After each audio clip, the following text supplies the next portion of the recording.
Okay,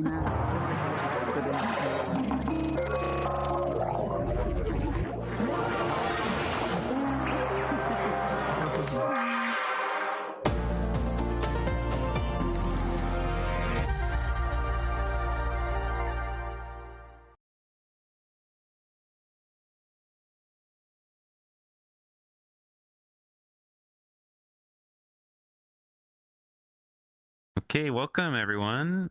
Oh God. Good to have you here. My name is Raul Carvajal, and I am a senior production project manager, at Agog. We're super happy to have you all present here. It's my pleasure to welcome you to Agog House, to our monthly community meetup. And for those watching on YouTube, hello. We're super happy to have you watching the stream as well. I'm going to start off with just a couple of announcements, and that's really just going to start off by talking about our work. So Agog is a new philanthropic organization, and our work is split across three particular verticals. We connect and convene XR creators. We support creators through philanthropic grants as well. And then, of course, we share what we learn as an organization through the formation of resources that we can publish back to community. And our ultimate mission, of course, is to use XR for social good with an emphasis on climate change, food justice, indigenous knowledge, and human rights. You can stay updated on what we're up to by joining our newsletter. That's probably the best place for it, as well as our social media channels. You can go to agog.org and you'll see a Connect with Us newsletter right there for you. I'll start with a couple of other reminders just as it relates to the session today and some other stuff that Agog's got going on. So we'll be doing 20 or 25 minutes of a session with our panelists here from Black Public Media's PitchBLACK event. So we're super excited to be showcasing them. We'll hear from them for about 20-25 minutes, and then of course we'll do some Q&A and a mixer right after that. So at the end of the hour, definitely encourage y'all to connect with one another and keep chatting. We'll also be skipping our June event due to Tribeca Immersive, which we've partnered with Tribeca and Onassis ONX on. A bunch of the team will be out in New York for that, and so we'll be skipping the June event. We'll see you back here in July. And of course, if you've got any feedback for us as it relates to the session and getting in and out of this space, we're super eager to hear it. We've got a survey that'll go out afterwards, so please hit that if you can, or reach out to anybody from Agog and share your thoughts. That's also welcome. My last plug is that we've recently launched our Discord. Big ups to our team member Vanessa for getting that off the ground. You should receive an invite in your email, but you can also go to agog.org/Discord to join. And we certainly hope to see you there.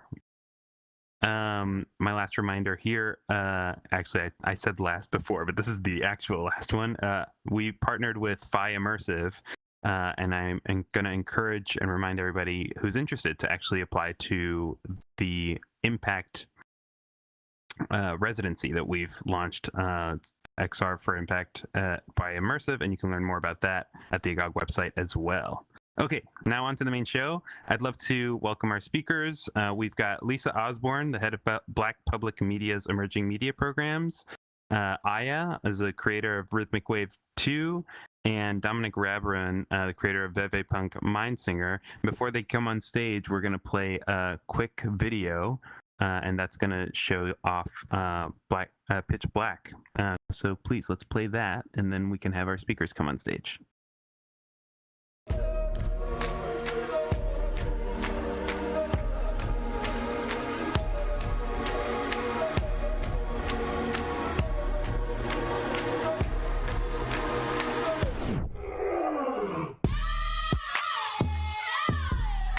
Are you guys seeing the video?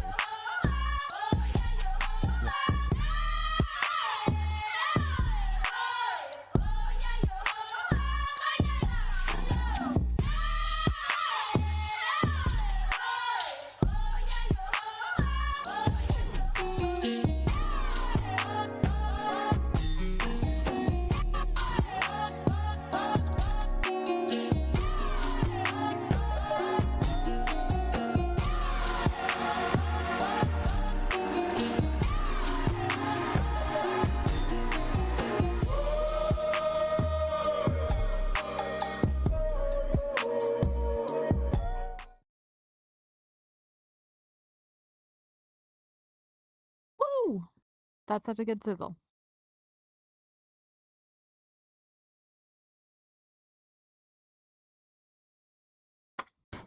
Hi, everybody. Hello, everyone. Hey. Thank you for that intro, Raul. We appreciate it. Welcome, everybody, and who's here in VRChat with us. I'm Lisa Osbourne, the Director of Emerging Media for Black Puppet Media. And today we have with me Aya, who is based out of the Bay Area or LA? LA, out of Los Angeles. She is an artist, a creative technologist, a data scientist. And we also have Dominick Rabrun, who is based out of Maryland, and he is an artist. Hello as well to everybody who's watching on the live stream on YouTube. Thank you for joining us. I wanted to tell you quickly a little bit about who Black Public Media is as an organization and what the BPM Plus department focuses on. Black Public Media is a nonprofit of federal 501(c)(3) that's based out of New York.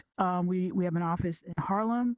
We were founded in 1979, and we support independent media makers who create content about the Black experience. We primarily fund people, narrative, like documentary filmmakers making feature-length docs and short docs about the Black diaspora. The BPM Plus department, which is the one that I supervise, was founded in 2018, building off of previous work at Black Puppet Media, where Black Puppet Media has long been an early adopter of new technologies. They were probably, if not the first, one of the first organizations in the public media system to, for example, greenlight web series back in the day. So I joined the organization in 2018. Thank you, Vanessa. I love the hearts. And since then, we have built a really beautiful community of makers who are based all around the world. We probably have about 24 people at this point, maybe a little bit more. They come from a broad variety of backgrounds. I could describe them as probably a third of them are filmmakers who, a lot of them went to film school, either for undergrad or graduate school, for their MFA. A third of the people are technologists or creative technologists who perhaps have a degree from a place like ITP at NYU. And the remaining third are people who come from a variety of professional and creative backgrounds. They might be fine artists, like Dom, for example, is a painter and an illustrator. The BPM program runs several programs, including PitchBLACK. We have a residency that we host with the Johnny Carson Center for Emerging Media at University of Nebraska-Lincoln, which is an amazing program where we bring artists to the campus every summer to basically get crash courses in particular technologies and to level up their skill set, and just to have community with each other. The staff and the team at the Carson Center are incredible and have been really great and easy to work with. We have also done immersive workshops in New York, where we will bring some of the artists to New York to basically do venue visits of immersive studios, for example, places like commercial spaces like Zero Space in Brooklyn, and non-commercial spaces like Manhattan Neighborhood Network's amazing facility that they have in Hell's Kitchen. We run a boot camp, which I believe Aya has been through, but Dom has not been through. The boot camp is a 4-day, weekend-long professional development pitch training. It's a pitch training intensive for both our filmmakers as well as our immersive makers. And this year and last year we had 11 projects and 11 teams that came to the boot camp. We usually host it within an hour at a facility within an hour from our home base in New York. And, it's just a really great opportunity for the makers to practice their existing pitch in whatever, state it's in at that point, which is about 2.5 months before PitchBLACK, and to really get great peer-to-peer feedback, as well as feedback from professionals that Black Puppet Media brings in from all over the country, frankly, to help them level up their ability to pitch and help them level up their careers.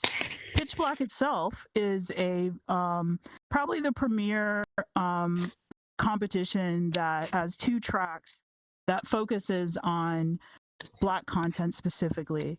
It has a film track and it has a immersive track. And so it's basically 2 contests together, staged over a single day, usually in New York so far. And this year was no different. We had 6 film competitors and we had, 5 film competitors, projects competing, and we had 6 immersive projects competing. Aya, who won the immersive contest this year, give it up for Aya, with her project Rhythmic Wave II. So Aya won a $50,000 grant from Black Public Media, which is incredible. And we're really excited to see what she's going to do with those resources and what kind of resources that funding can bring to the table for her. With that said, we're going to kick off. We're going to show you 3 pitch presentations today, and then we'll have 20 minutes of Q&A, as Raul had mentioned at the end. First up, we are going to share with you Aya's pitch, winning pitch from PitchBLACK this year, which is Rhythmic Wave II.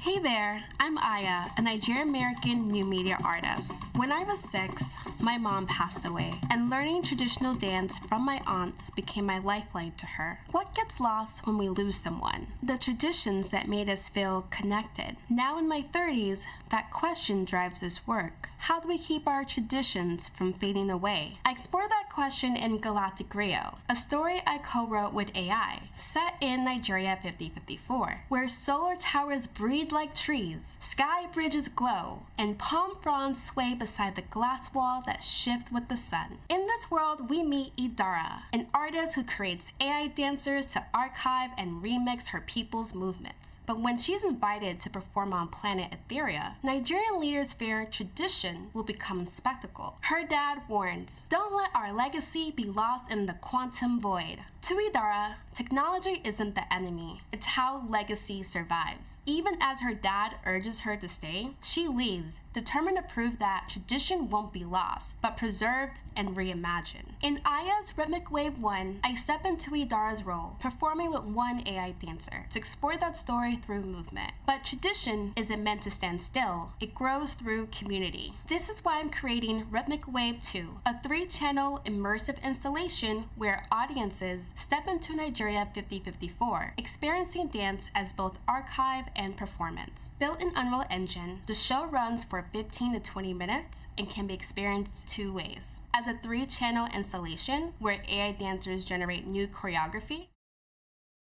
Awesome. So the entire pitch video is 4 minutes long, and I encourage everybody to go watch the entire video on Black Public Media's Vimeo channel. There's a showcase there of all the pitches. All 6 pitches are grouped together, and there might be, check the chat for this in YouTube to see the link for the full pitch video. Aya, your video is such a great video, and I want to, the judges, they couldn't get enough of it, and they really thought that you offered the full package.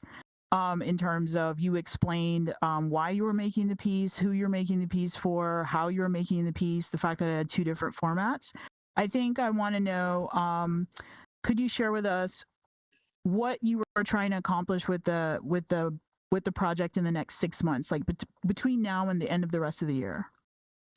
Yeah, so within the next 6 months, I want to basically get all the groundwork to do the field research in Nigeria, because our goal is to go to Nigeria next year and work with 3 different dance groups and capture dance moves from 5 different ethnic groups with motion capture.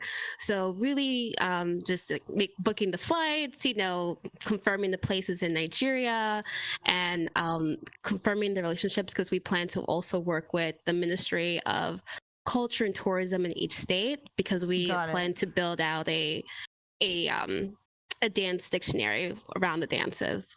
Got it. And are there any roles that you're trying to hire or for your crew in the next 3 months? Yeah, I would say, as you saw in the beginning of this pitch, there's a great story that starts, and I would love to bring on a writer to really expand the story and really bring in the different like ethnic groups that we're bringing into the data set so that it's a really expansive story that represents the full experience. Okay, cool. That makes sense. Thank you so much. Up next, we have a sci-fi game that's being developed by artist Jeremy Kamal, who splits his time between the United States and Germany currently. Jeremy's project, Run, focuses on a man whose car breaks down. When he wakes up, he finds that the car is surrounded by a wildfire, and he has no choice but to run home through the smoldering grasslands. Let's take a look at the pitch video, the first half of the pitch video for Run.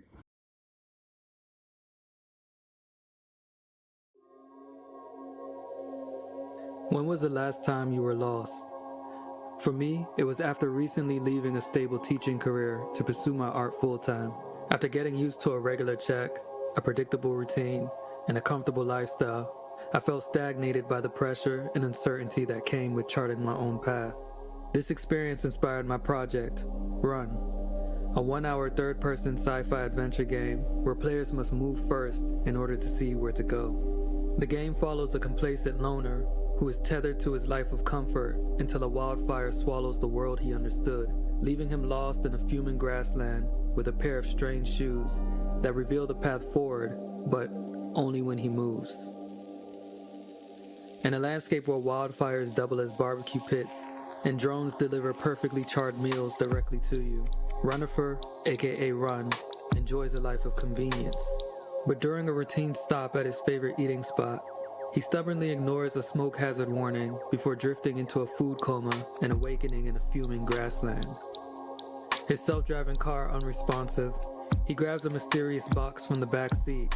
Inside, a strange pair of shoes with a note that reads, "Run, LOL, love Gina." The moment he puts them on, they make a metallic clicking sound, causing surrounding objects to resonate.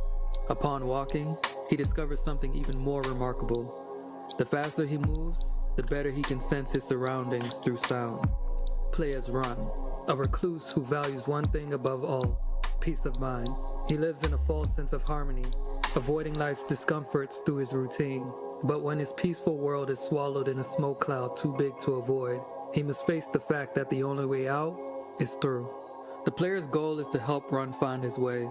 This is done through a core gameplay loop that involves navigating through smoke, avoiding obstacles, and locating open spaces to rest, recover, and explore before the encroaching wildfire forces you to run again. Players repeat this loop with increasing difficulty until they fully escape the wildfire's reach.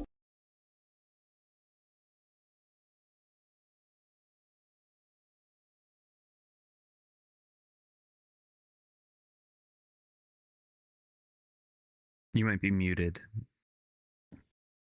Sorry, I was muted.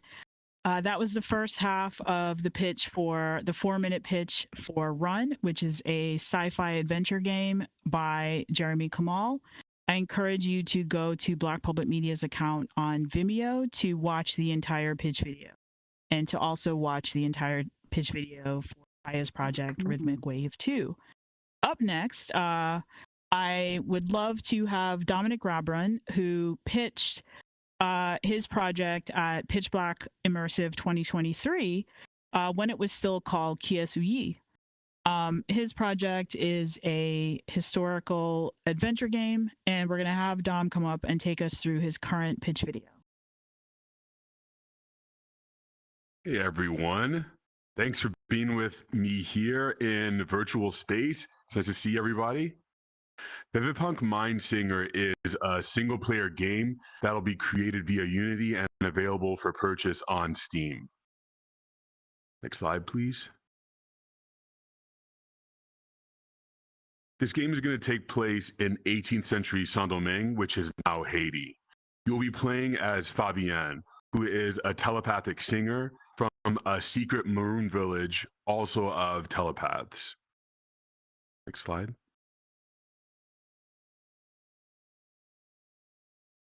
One of the features I'm excited about us developing is that we're creating a battle system that takes place within dialogue. And you can see the development of that on the upper right. Now, this game takes place right at the outbreak of the Haitian Revolution, putting you right in the action.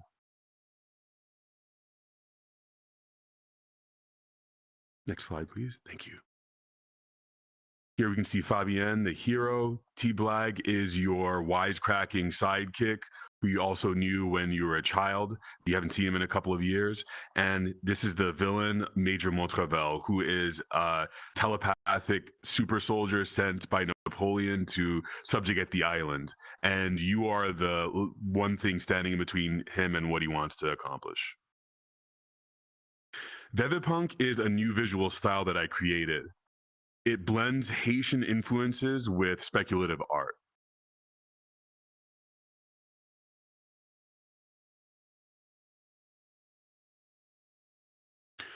Two of the great indie games that we've been using for inspiration for this game are Kentucky Route Zero from 2013 and Slay the Princess from 2013. Kentucky Route Zero is an influence in terms of narrative structure and the very unique art style that they were able to, the very unique art style used in the game. And Slay the Princess is an inspiration because of the massive success that such a small team was able to accomplish. Next slide, please. Now, so far, we've been able to successfully raise $15,000 for the R&D from Black Public Media, as well as Washington Project for the Arts and Maryland State Arts Council. Now we're looking for $25,000 for the vertical slice of the game.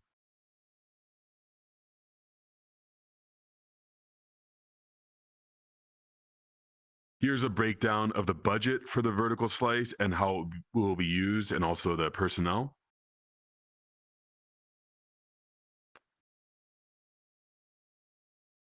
And this is a list of the deliverables. During this phase, we're going to be building 2 finished levels of this game, which is going to equal about 30 minutes of gameplay.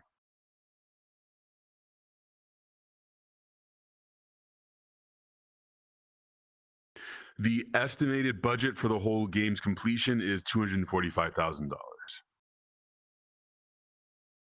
Next slide, please. To see a more complete version of the deck and more details about the game, including conceptual art and a lot of other information about this game, please reach out to me. And you can also visit domrabrun.com/mindsinger. That's DOMRABRUN.com//MINDSINGER. And you can always email me at projects, that's PROJECTS @domrabrun.com. Thank you all so much. I'm looking forward to meeting you and talking with you. Awesome. Thank you so much, Dom. So I think, Raul, we're going to segue into the Q&A portion. Thumbs up. Beautiful.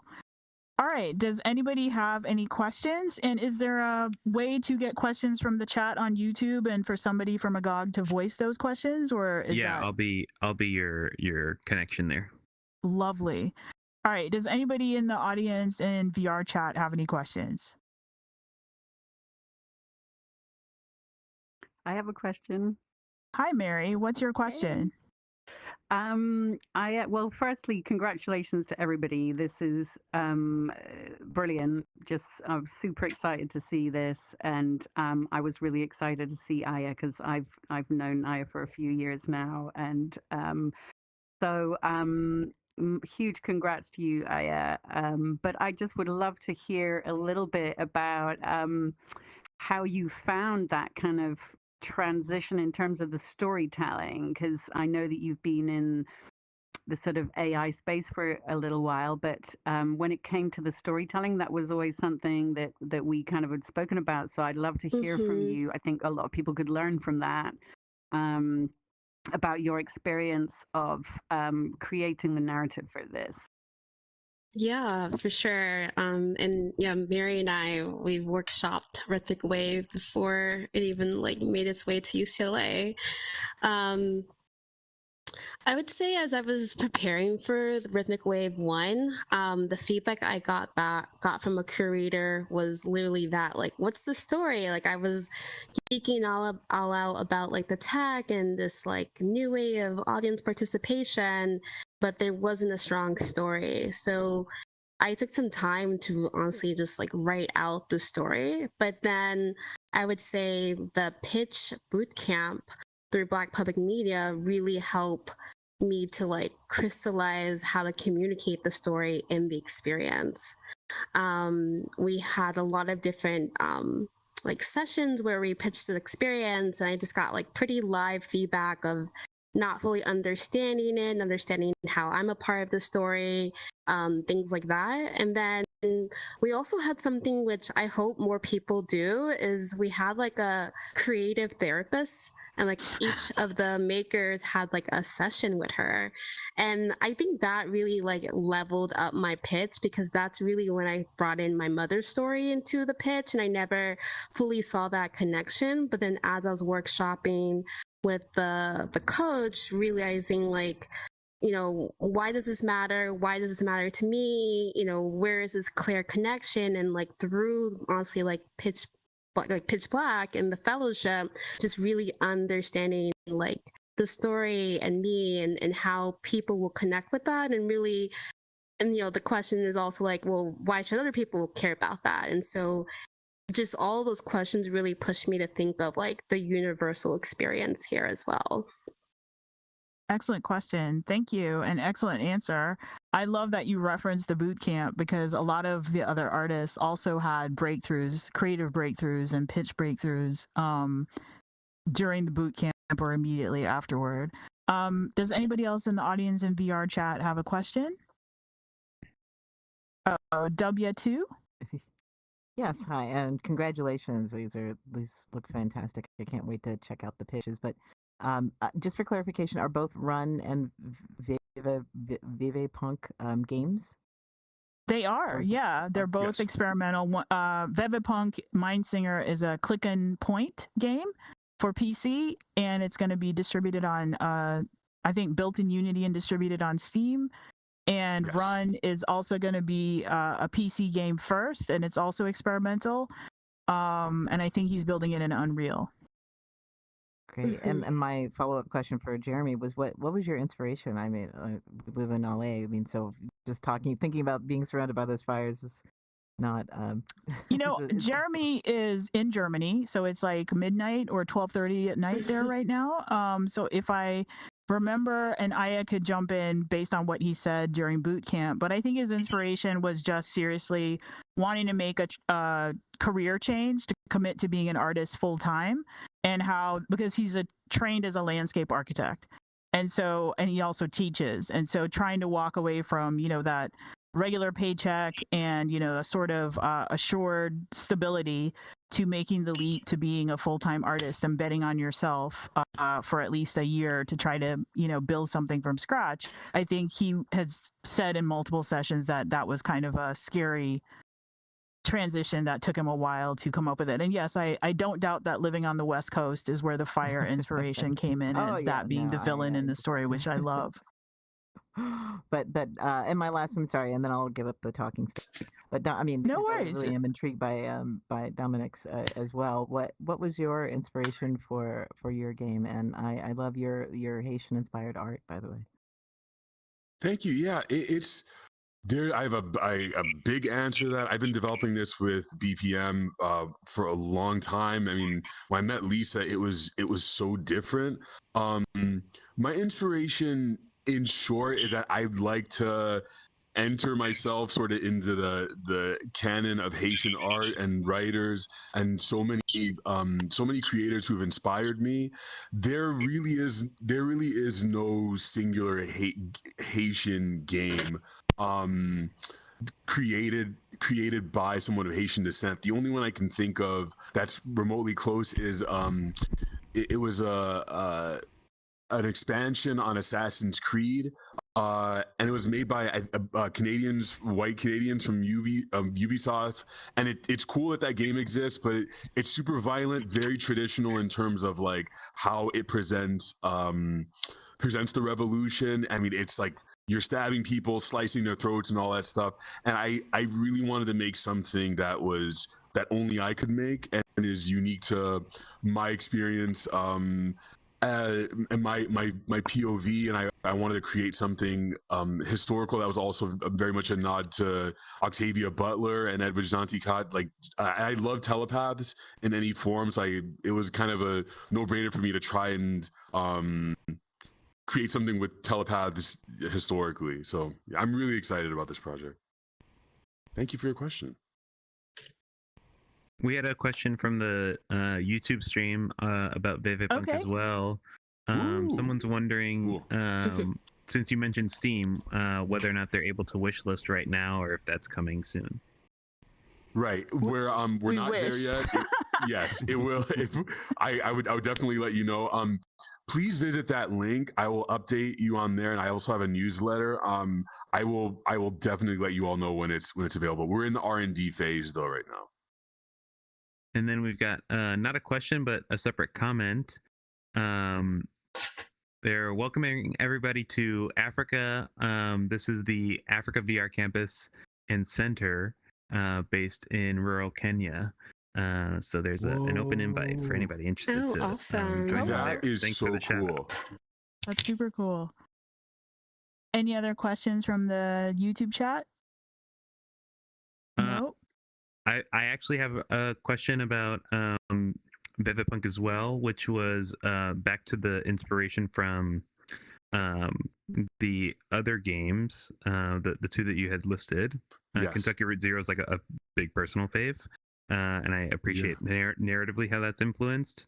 And I believe you have another RPG that was referenced from like the art style. Yes. Could you speak a bit more about how you're integrating there? Yeah, Slay the Princess, as I mentioned, was made by a small team. I mean, it was an artist and a programmer. It's a couple, and the way they made so much with so little in terms of flat 2D animations, and there's pretty much only one character that you see, the princess, and she has multiple forms that you sort of you interact with. In Vèvè-Punk, one of the cool features I'm excited about is that you get to choose one of 3 Vodou Lois who have been inhabiting you since you were a child, and that's going to change Fabienne a little bit cosmetically, but they're vastly. We're hoping for hopefully not a super vast change in each playthrough, but how you look at the world, how you sing and interact with people, and the combat will be changed based on the law you've chosen. So this is kind of the laws of Vodou spirit. So if you've played Final Fantasy, it's kind of like a summon that is inside of your mind and body and inhabiting you. So similarly to Slay the Princess or Disco Elysium, this will affect the text, which is a cheap way for us to strongly affect the game. This is kind of the ways that we're trying to think about designing the game. So when you put up your what size crew is going to build the vertical slice? Is it 6 people, 8 people? How many people is it? I believe it's going to be about 5 people. Yeah, Okay, including... and then when you have full funding and are able to move into production on the full game, how many people would that be? Including musicians and sound designers, I think that's going to, and if you include QA and stuff like that, it's probably going to increase by 4 or something like that, 3 or 4. Yeah, I'm going to try and keep it as tight as possible. Got it. And then what 2 positions are you currently looking for candidates for? Well, we have a great narrative designer who we're onboarding. The next position that I'm onboarding is or looking for actively is a 2D environment designer who is specifically able to reproduce the style of African and Caribbean style 2D art, 2D paintings. And I think second would probably be a sound designer. Because we're going to have the way the sound interacts with the game is going to be very important. Okay, and the sound designer will be separate from the composer. Yes. Okay, so someone's going to have to integrate all the SFX with the code of the game. Like when do things come up? How do they interact with the dialogue and all that stuff? Got it. Do we have any other questions from those of you who are here present in VRChat before I go back to the YouTube people, audience? I have a Manglebird, question. what is you have a question? Manglebird has a question and wanted to make sure I could see them. What is your question? So I'm really interested in the art style of Vèvè-Punk and trying to get an understanding of what I'll see when I play the game. Is the Yes. artwork, is it all like still 2D paintings, or will it have some depth? Will it animate? I'd just love to get an understanding of like, what I'm going to see as I click through the game. That's a great question. You're going to that image that you saw on the upper right, that's what you're going to be seeing. You're going to be seeing you're going from a map, like a world map, to clicking someone, and then the UI, that UI on the sort of 75% of your window is going to come up and allow you to interact with your, I call it a mind inventory, your dialogue, and some of your menu items. So for example, Dom, like if you have, I've seen some of the concept art, Manglebird. So for example, a market scene. If I click on a particular person in the market scene, what would happen if I was Manglebird? Right. Your camera is going to zoom in, and then the UI is going to cover up 75% of the screen, and you'll get your dialogue options. And most importantly, that character who looked kind of like a blurry, not blurry, but expressionist, simple figure is going to zoom in as well and look, oh, great. I think there's The next slide. Yeah. Right. That character is going to zoom in, and I don't know if you've played Fallout 2, games like that, like it will, the character is going to fill in that screen. Maybe, yeah, that one on the upper right. So you're going to go from a larger map to zooming in and getting this dialogue, because the game is going to take place in dialogue with characters, including the battles, as opposed to there we go. Yeah, that one. Hack and slash, that kind of thing. That upper right question? Is what he's talking about. Yeah, totally. Thank you. Okay. Makes sense? All right, dope. Any other question? I think VRX Connect, is that you, Jonathan? Did you have a question? I have a question. C. Pauston, do you have a question, C. Pauston? Yes, I do. I've got a white orb in front of me that is white, and I can't see you guys.